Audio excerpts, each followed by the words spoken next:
Good morning. This will be a brief clarification on something important in the history of philosophy, hopefully accompanying some other brief clarifications in series on Plato or Augustine of the same topic.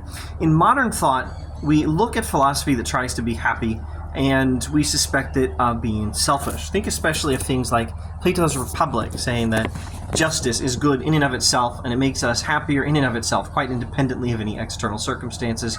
Or think of Augustine telling us how to be happy by loving God. Or think of Socrates and the Stoics being satisfied with virtue and finding happiness by being good. We look at this stuff and we think, you're not valuing justice as an end in itself if you're just trying to be happy. Or we think, Augustine, you're not actually loving God and other people if you're just doing it to be happy. You're really just loving yourself. Here's the thing. In pre-modern philosophy, we do not separate happiness from the thing that makes us happy.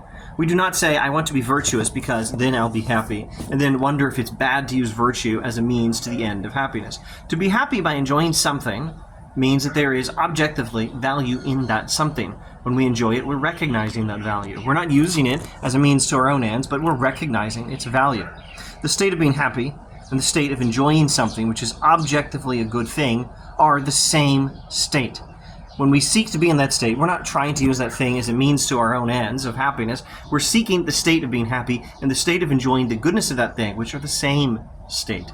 So, no, it's not wrong to want virtue so I can be happy. And we're not using virtue or God or other people as means to our own ends of happiness in the philosophies of Plato, Socrates, Stoicism, Augustine.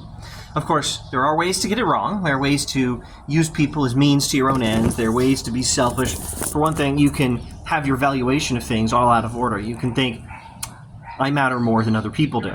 Or you can think money or power or fame or physical pleasure is more valuable than God, than virtue, than other people. You can act like young Augustine stealing pears because pears are good, but he lets that tiny little bit of pearish goodness overrule the much greater goodness of God and God's law and the people who actually own the pears.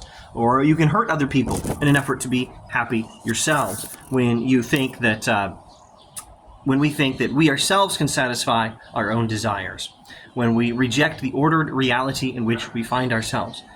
There is an order in which we are designed for virtue. This is an order. The order of reality, the way the universe is set up, is an order in which we are designed for virtue, for justice, for the love of God and neighbor. Some or all of these, depending on which philosopher we're talking about, Plato, Socrates, Stoicism, Augustine. But we're not being selfish, and we're not using things as a means to an end simply because we are trying to be happy in pre-modern philosophy. Okay, that's all. Thanks for watching.